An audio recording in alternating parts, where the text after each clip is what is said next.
Next topic है वो है सेफ गार्ड्स ऑफ लिबर्टी की CSS 2013 और 2009 के अंदर आ चुका है। ये बहुत इंपॉर्टेंट टॉपिक है। सेफ गार्ड्स ऑफ लिबर्टी से मतलब ये होता है कि ऐसी कौन सी चीज़ें हैं जो कि लिबर्टी की गार्ड्स हैं, यानी कि अगर हम कहें कि एक स्टेट के अंदर ये चीज़ें नहीं हैं तो वहाँ के जो इंडिविजुअल्स हैं उनको लिबर्टी नहीं है किसी चीज़ की भी। तो वो उन चीज़ों में सबसे पहली जो चीज़ है वो है डेमोक्रेसी।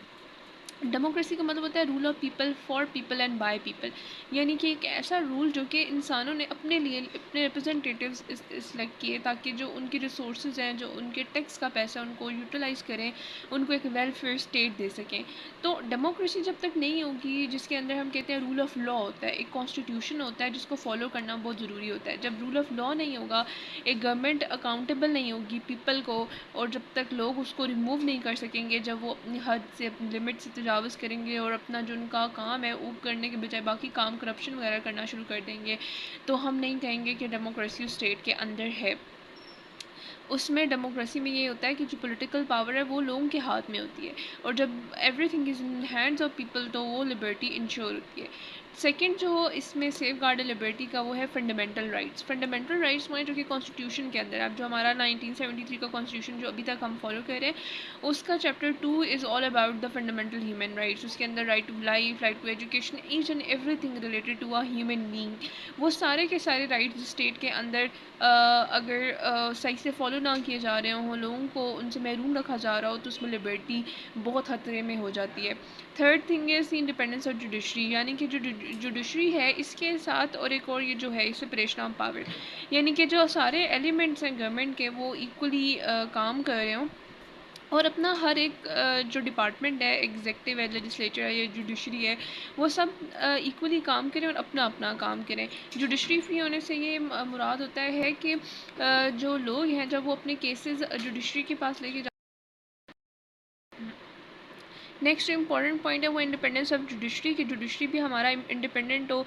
उसके अलावा सेपरेशन ऑफ पावर के जितने भी गवर्नमेंट के 3 पिलर्स हैं, एग्जेक्टिव, जुडिशरी और लेजिस्लेटिव, वो सारे अपना अपना काम कर सकें। और एक है इटर्नल विजिलेंस। अब ये मोस्ट इंपॉर्टेंट पॉइंट है क्योंकि इसके अंदर इसका मतलब ये होता है कि जो पीपल हैं वो अपने उन पे अलर्ट और रेडी रहें, वो देखते रहें कि जो स्टेट है अगर वो कोई ऐसा काम करता है कि उनके किसी भी any one kind of liberty, जो हमने 6 काइंड ऑफ लिबर्टीज़ पढ़ी हैं, अगर उसमें से कोई एक काइंड भी हिट होती है तो उसके खिलाफ पीसफुल प्रोटेस्ट कर सकें और अपने राइट्स जो हैं वो गवर्नमेंट से, वो स्टेट से ले सकें। And this is very important.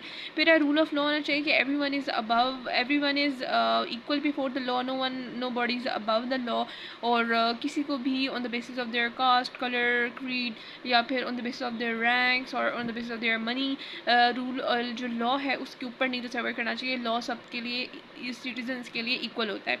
Decentralisation of power का मतलब है कि पावर कहीं एक जगह पे ना हो, पावर क्या हो कि वो डिफरेंट जो हमारी स्टेट्स एंड डिविजन्स हैं उन तक पहुँचे। इस तरह से क्या होगा कि सबके पास इक्वल पावर होगी और लोगों के जो प्रॉब्लम्स हैं वो ग्रास रूट लेवल पे हिट हो सकेंगे, उनको क्योर किया जा सकेगा। इससे होगा कि लोगों की लार्ज पार्टिसिपेशन हो जाएगी स्टेट के जो अफेयर्स हैं उनके अंदर। फिर उसके बाद जो हमारे पास नेक्स्ट इम्पॉर्टेंट सेफ गार्ड है डेमोक्रेसी का, सॉरी लिबर्टी का, वो है एब्सेंस ऑफ स्पेशल प्रिविलेज। ये वही आ जाती है कि जो किसी बंदे को हम इस बेसिस पे डिफ्रेंशिएट करें कि उसकी कास्ट, उसका कलर, उसकी सेक्स, उसकी रिलीजन के बेसिस पे, तो वो जो प्रिविलेज है, एक स्पेशल प्रिविलेज है, वो मिलना शुरू हो जाएगा लोगों को, जिसकी वजह से जो बाकी हमारी 50-80% आवाम है जो कि जिनके पास अगर ये चीज़ें लेट्स सपोज नहीं है, तो उनके अंदर एक एहसास ये डेवलप होना शुरू हो जाए कि so why should we do something for the state, या फिर हमारा क्या मकसद है ये सारा कुछ काम करने का, जबकि आपने डिफरेंस क्रिएट करना है। तो फिर फ्रीडम एंड इंडिपेंडेंट प्रेस को इंडिपेंडेंस बहुत ज़्यादा ज़रूरी है, क्योंकि ये फ्री मीडिया जो है यही लोगों तक अच्छी और सच्ची जो खबरें हैं वो पहुंचाते हैं, लोगों को अवेयरनेस होती है इससे, और लोगों के अंदर एक और यही वो पॉइंट रख सकते हैं कि आप जो है आपके पास राइट्स हैं। फ्रीडम ऑफ मीडिया से मुराद ये नहीं है कि आप जो कुछ चाहे बस मीडिया पे बोल देना है। मतलब ये होता है कि आप लोगों को एटलीस्ट इतना एजुकेट करें कि उनके फंडामेंटल ह्यूमन राइट्स हैं, कॉन्स्टिट्यूशन उनको गारंटी करता है, उनको लॉ का पता होना चाहिए। उनको अपने राइट्स का पता नहीं होता, इसलिए दे डू नॉट नो कि how to act and how to ask for their rights. और जो लास्ट इंपॉर्टेंट पॉइंट है वो है हेल्दी पार्टी सिस्टम। जैसे कि अपोजिशन है तो अपोजिशन को एक अच्छा माना जाए कि अपोजिशन है तो वो जो क्रिटिसिज्म करते हैं उसको पॉजिटिव सेंस में गवर्नमेंट को, जो गवर्नमेंट होती है करंट पावर में, उनको लेना चाहिए उसको ऐसा इन अ पॉजिटिव सेंस कि ये हमारी बेहतरी के लिए ज़रूरी है। लेकिन ऐसा होता नहीं है अनफॉर्चुनेटली कि एक हेल्दी पार्टी सिस्टम नहीं होता। तो अगर ये सारी 10 के 10 पॉइंट्स नहीं होंगे किसी स्टेट में तो वो जो है वहाँ की लिबर्टी खतरे में हो सकती है, वो सेफ गार्ड नहीं हो सकती। फ्रीडम, जैसे कि हमने देखा कि लिबर्टी और फ्रीडम दोनों एक दूसरे के ऑपोजिट नहीं है, बिल्कुल सिमिलर वर्ड्स हैं। कि एक ऐसी स्टेट जिसके अंदर फ्रीडम नहीं है तो वो उसके अंदर लिबर्टी नहीं हो सकती।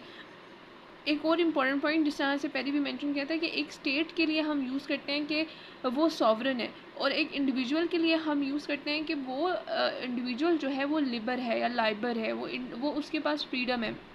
अगर हम इस तरह से कहें कि एक इंडिविजुअल की फ्रीडम को, लिबर्टी को अचीव करने के लिए हम स्टेट को एज अ मीन यूज़ करें, यानी कि हमारे पास एंड हमारा ये है कि जो इंडिविजुअल है उसकी वेलबींग हो, उसकी हेल्दी लाइफ हो, प्रॉपर्टी, लिबर्टी, ये सारे प्रोटेक्ट हों, तो हम कहेंगे कि वो हमारे पास एक आइडियल कंडीशन है। एक ऐसी सोसाइटी को, एक स्टेट को ऐसा होना चाहिए। लेकिन अगर हम ऐसा करें कि इंडिविजुअल्स को एज अ मीन्स यूज़ करें और हमारा एंड ये हो कि हमने स्टेट को अच्छी तरह से करना है, तो दैट इज़ फाशिज्म, और ये कभी भी डिज़ायरेबल नहीं होता। So this is also a difference between individualism and fascism based on this concept of liberty.